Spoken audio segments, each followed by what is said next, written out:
Yang terhormat Bapak Firmansyah selaku penguji, perkenalkan nama saya Ike Pratiwi Mandasari, Laksar Angkatan 10 tahun 2020 dengan nomor presensi 5.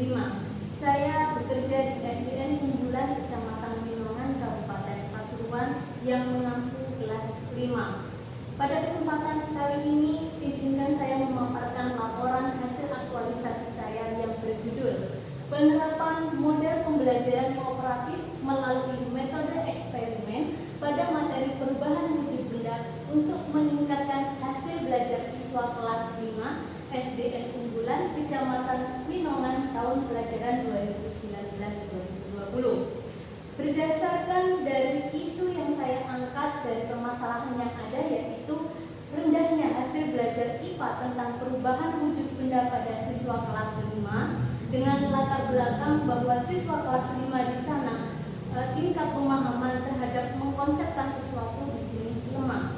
Kemudian ada solusinya adalah menggunakan metode eksperimen, di mana kelebihan dari metode eksperimen ini adalah bisa mengamati secara langsung, kemudian dari pengamatan itu bisa mengkonsepkan sendiri bagaimana pengetahuan yang ia dapatkan. Maka disusunlah gagasan pemecah isu, yaitu penerapan model pembelajaran kooperatif melalui metode eksperimen pada materi perubahan wujud benda pada siswa kelas 5. Adapun tujuan dari laporan aktualisasi ini adalah yang pertama, terlaksananya kegiatan pembelajaran melalui metode eksperimen. Yang kedua, terciptanya suasana pembelajaran yang aktif, efektif, efisien, kreatif, dan menyenangkan. Yang ketiga, tercapainya peningkatan hasil belajar IPA pada materi perubahan wujud benda. Dan yang keempat, memberikan pengalaman yang bermakna untuk siswa. Dan ruang lingkup dari penelitian laporan aktualisasi ini adalah yang pertama, kegiatan ini dilakukan pada minggu kedua bulan Maret 2020 sampai dengan minggu ketiga bulan April 2020.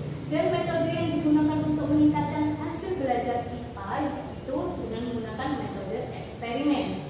Dan untuk lokasinya berada di SDN Unggulan Kecamatan Winongan, Kabupaten Pasuruan. Dalam kegiatan laporan aktualisasi di sini terdapat 7 kegiatan. Yang pertama adalah melakukan konsultasi dan diskusi bersama coach dan mentor mengenai rancangan aktualisasi yang akan dilakukan, di mana dilaksanakan pada tanggal 3 sampai 4 Maret. Kemudian kegiatan yang kedua, di sini melakukan koordinasi dengan rekan kerja atau guru senior mengenai rencana pelaksanaan pembelajaran yang disusun. Tahapan kegiatannya adalah membuat instrumen penilaian pretest, kemudian menyiapkan alat dan bahan, dan membuat alat percobaan bersama siswa berupa tungku. Di sini digunakan dari kaleng bekas seperti ini. Kemudian menguji coba eksperimen yang akan dilakukan oleh siswa.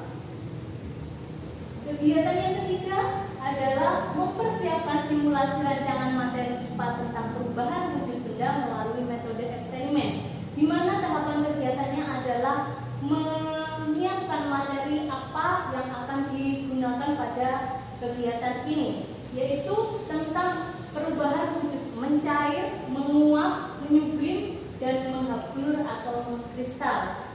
Di sini memilih materi IPA pada tema 7, subtema 1, dan pembelajaran kelima. Dan yang ketiga, menentukan perubahan wujud yang seperti saya sebutkan tadi. Untuk kegiatan keempat, yaitu menyiapkan rencana pelaksanaan pembelajarannya, yaitu RPP-nya sesuai dengan kompetensi inti dan kompetensi dasarnya. Kemudian di sini dalam pembuatan rencana pelaksanaan pembelajaran berdasarkan protokoler kesehatan dan protokoler pelaksanaan belajar mengajar dari edaran pemerintah, yaitu Dinas Pendidikan Kabupaten Pasuruan, bahwa mengharuskan siswa untuk belajar di rumah, maka terdapat beberapa perubahan yang terjadi. Di sini perubahannya yaitu dalam pembuatan rencana pelaksanaan pembelajaran atau RPP ini yang tadinya dilaksanakan di sekolah, maka diubah menjadi dilaksanakan di rumah. Kemudian membuat langkah-langkah percobaan membuat soal pretest, soal post-test, dan pembuatan instrumennya. Nah, dari langkah-langkah ini pembelajaran di rumah itu akan kami pantau melalui grup dengan bantuan aplikasi WhatsApp seperti itu. Dalam kegiatan kelima terlaksana di tanggal 17 dan 23. Kenapa seperti itu? Di tanggal 17 Maret adalah hari masuk terakhir anak-anak sebelum mereka belajar di rumah, maka saya memberikan lembar kerja siswa berupa langkah-langkah percobaan yang akan mereka lakukan ketika di rumah nanti yang akan dilaksanakan pada tanggal 23 Maret. Kemudian melaksanakan kegiatan pembelajaran secara serentak di tanggal 23 melalui grup WhatsApp tersebut berdasarkan instruksi-instruksi yang saya berikan. Kemudian melakukan kegiatan pretest secara bersama-sama dengan bukti mereka memfoto atau mengirimkan bukti foto melalui grup seperti ini, pretest atau post-test. Kemudian untuk kegiatan intinya yaitu kegiatan eksperimen tersebut dengan bukti mereka mengirimkan video ketika melakukan percobaan di rumah, lalu hasil videonya dikirimkan kepada guru sebagai penilaian untuk sikap afektif atau psikomotornya juga. Dan yang kelima, memberikan video penguatan. Jadi setelah mereka melakukan kegiatan percobaan, maka guru atau saya memberikan video penguatan konsep terkait kegiatan eksperimen atau perubahan wujud benda yang terjadi agar siswa tidak salah konsep dalam memahami itu. Next. Nah, kegiatan yang keenam di sini yaitu melakukan penilaian setelah tadi pemberian video konsep pemahaman untuk penguatan tadi diberikan, maka penilaian yang terakhir yaitu melakukan kegiatan post-test seperti yang pretest tadi dilakukan, memberikan bukti foto. Setelah itu melaksanakan hasil analisis penilaian post-test itu sendiri. Jadi nanti apakah ada peningkatan atau tidak. Nah, kegiatan 7 menyiapkan susunan laporan kegiatan aktualisasi. Jadi merekap semua data sehingga terdapat kesimpulan sebagai berikut. Kesimpulannya ternyata dalam penggunaan metode eksperimen ini yang tadinya sebelum penggunaan metode eksperimen hanya ada 7 siswa saja yang bisa memperoleh nilai di atas nilai ketuntasan minimum dengan rata-rata di sini hanya 31%. Kemudian 15 siswa ini mencapai nilai ternyata kurang dari KKM. Maka dengan menggunakan metode eksperimen ini ternyata ada peningkatan yang sangat signifikan. Dari 7 meningkat menjadi 18, menjadi persentasenya 86%. Dan hanya 4 siswa yang masih nilainya di bawah KKM dan nanti tindak lanjutnya akan diberikan remedial. Sarannya di sini karena terbukti sangat efektif dan dampaknya positif, berdasarkan di sini melaksanakan semua kegiatan mendasari dari nilai-nilai aneka. Saran yang diberikan yaitu agar dapat meningkatkan hasil belajar IPA maka bisa dicoba untuk menggunakan metode eksperimen. Kemudian agar dapat menciptakan konsep melalui pengamatan siswa itu sendiri juga bisa menjadi alternatif pembelajaran bagi guru yang lain dengan menggunakan metode eksperimen. Dan yang terakhir agar dapat meningkatkan profesionalisme guru, maka salah satu metode ini bisa digunakan dan disesuaikan oleh materi yang akan diajarkan guru selanjutnya. Berikut video kegiatan eksperimen siswa yang akan saya tampilkan. Saya mengambil 3 orang siswa berdasarkan atas penerapannya.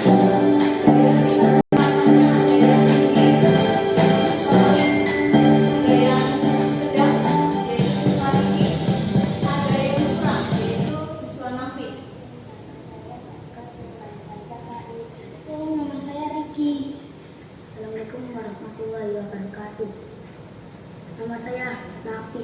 Saya mengerjakan tugas percobaan perubahan wujud benda. Ini pengenalan alat dan bahan percobaan. Api, ini sama kasut baris, ini kacauan. Es batu sama batu. Tama-tama. Berikut langkah-langkah kegiatan percobaan. Menyalakan lilin.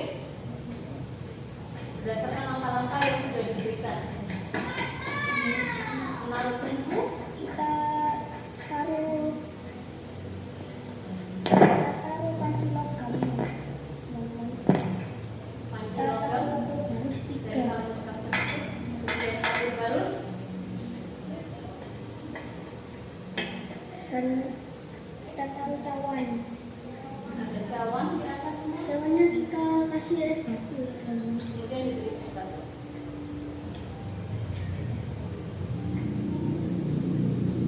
Amati setiap perubahan yang terjadi. Pengamatan yang pertama adalah mereka mengamati es batunya. Setelah dipanaskan. Dua kapur baru setelah dipanaskan. Kapur baru setelah dipanaskan, Dasar cawan nanti seperti akan apa? ada lagi pengamatan di dasar cawannya seperti apa. Ya, jadi lagi. Es batunya mulai meleleh. Ya, dia mengamati ternyata es batunya mulai meleleh seperti itu ya. Dia akan saya tulis dulu. Kemudian dari pengamatan itu mereka menuliskan di lembar pengamatan yang sudah diberikan sebelumnya. Kali ini pengamatan kapur barusnya. Kapur barusnya menguap. Dia bilang kapur barusnya mengalami perubahan wujud yaitu menguap. Dasar cawan bagian bawah. Pengamatan yang ketiga yaitu bagian dasar cawannya. Kita lihat.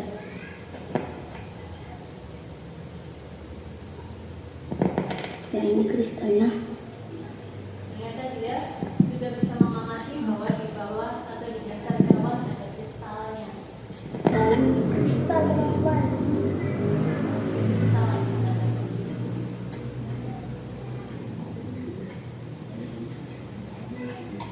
Bahkan dari orang tua juga ada yang bilang sampai melakukan Kita teruskan dulu. ulang kali karena Sampai di sini dulu ya teman-teman. Dadah, assalamualaikum.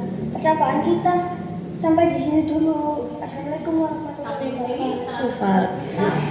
maka video Assalamualaikum warahmatullahi wabarakatuh. Apa kabar murid-muridku semua? Mudah-mudahan semuanya dalam keadaan sehat walafiat. Ya, jangan lupa tetap semangat dalam belajar di rumah. Seperti yang sebelumnya Bu Ika pernah sampaikan, hari ini Bu Ika akan memberikan penguatan konsep tentang kegiatan eksperimen yang telah kalian lakukan ya. Kegiatan eksperimen ini mengenai percobaan perubahan wujud benda. Oke, bukan ya. Kita mulai saja ya. Yang akan menyerap kalor. Bisa kita lihat di sini. Ternyata ada perubahan wujudnya. Apa perubahan wujudnya? Di sini es batunya ternyata mencair. Ya. Berarti di sini ada perubahan wujud dari padat, di mana es batunya ini berbentuk padat awalnya, kemudian menjadi air. Maka perubahan itu dinamakan mencair. Nah, penekanan seperti Kemudian ini dibutuhkan kita oleh amati siswa. lebih lanjut. Kita buka sedikit cawannya. Nah, ternyata ada uap di sini. Nah, mengapa kok menguap? Ternyata ada kapur barus yang di dalamnya ini kapur barus kemudian terkena lilin, dia menyerap kalor. Akhirnya berubah menjadi gas. Nah, dari air menjadi gas ini dia menguap. Dan bagaimana dengan bentuk dari kapur barus yang tadi padat berubah menjadi gas? Nah, perubahan ini dinamakan menyublim. Ya, perlu diingat ya, menyublim adalah itu yang ada di bawah cawan. Wah, ternyata timbul apa ya? Tampak sekali kristalnya banyak. Nah, ada butiran-butiran kristal di sini. Kenapa kok bisa terbentuk kristal? Karena dari uap kapur barus terkena suhu dingin di atas cawan, yaitu dari es batunya. Maka akan menjadi memadat. Jadi perubahan dari gas menjadi padat ini namanya mengkristal atau menghablur namanya. Jadi